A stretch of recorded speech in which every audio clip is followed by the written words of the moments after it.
ও বন্ধুরা কেমন আছো সবাই? গুড মর্নিং সবাইকে। তো দেখো আমি ডেলিভারির আগের দিনের এটা ভিডিও। চাটনি ছিল, উচ্ছে আলু ভাজা ছিল, টক ডাল ছিল আর এঁচোড় আলুর তরকারি ছিল, যেটা ছিল নিরামিষ। তো তোমাদের দাদাভাই আজকে বেরিয়েছিল, তাই আমি প্যাকিং করতে বসেছিলাম।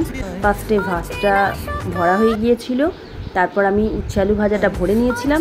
তো ভাবলাম তারপর একটু ভিডিও তো করাই যায়, তাই যখন এঁচোড় আলুর তরকারিটা ভরছিলাম কীভাবে কি করি না করি সেটা তোমাদের দেখানোর জন্য একটা ছোট্ট ভিডিও তোমাদের কাছে নিয়ে এলাম। ভালো লাগলে অবশ্যই লাইক, কমেন্ট আর শেয়ার করো। আর যদি আমাদের ঘরে তৈরি খাবার খেতেও চাও, এখানে এসে ইনবক্সে আমাকে ফোন নাম্বার চাইতে পারো, সেখানে আমি অবশ্যই তোমাদের দাদাভাইয়ের ফোন নাম্বারটা দিয়ে দেবো। দেখছো নিশ্চয়ই কাঁচা লঙ্কাগুলো রয়েছে, ওগুলো আমি ধুয়ে দেবো, ওগুলো পড়ে রয়েছে। তো পেঁয়াজও ছিল।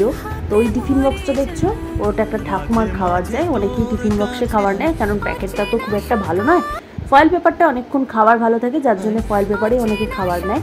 তো তারপর দেখো আমি ডালটা ভরছি, সবগুলো ওরকম করে ভরছি, অনেকক্ষণ টাইম লেগেছে, এরকম তো সম্ভব নয়, তাই যতটুকু পেরেছি তোমাদের সাথে শেয়ার করার চেষ্টা করেছি। ভালো লাগলে একটু শেয়ারও করে দেবে। তো আর একটা কথা বলি, অনেকেই আছে এরকম যারা এই ভিডিওটা দেখে স্কিপ করে যাবে। তবে হ্যাঁ, আমাদের লোকালে যারা বাড়ি, তারা ঘরে তৈরি খাবার যদি স্কিপ করে যাও, তাহলে দেখবে কী করে যে আমি কীভাবে খাবার প্যাকিং করি কি না করি। অত্যন্ত যত্ন সহকারে আমরা খাবারটা লোকের বাড়িতে, মানুষের বাড়িতে পৌঁছে দিয়ে আসি, যাতে যেসব বয়স্ক মানুষেরা আছে, মানে যাদের খাবারের সমস্যা হয়, হয়তো ছেলেরা দেখে না, অনেক নানান ধরনের পারিবারিক সমস্যা থাকে, তো তাদেরকেও আমরা বাড়িতে গিয়ে খাবার দিয়ে আসি যাতে তারা খেতে পায়।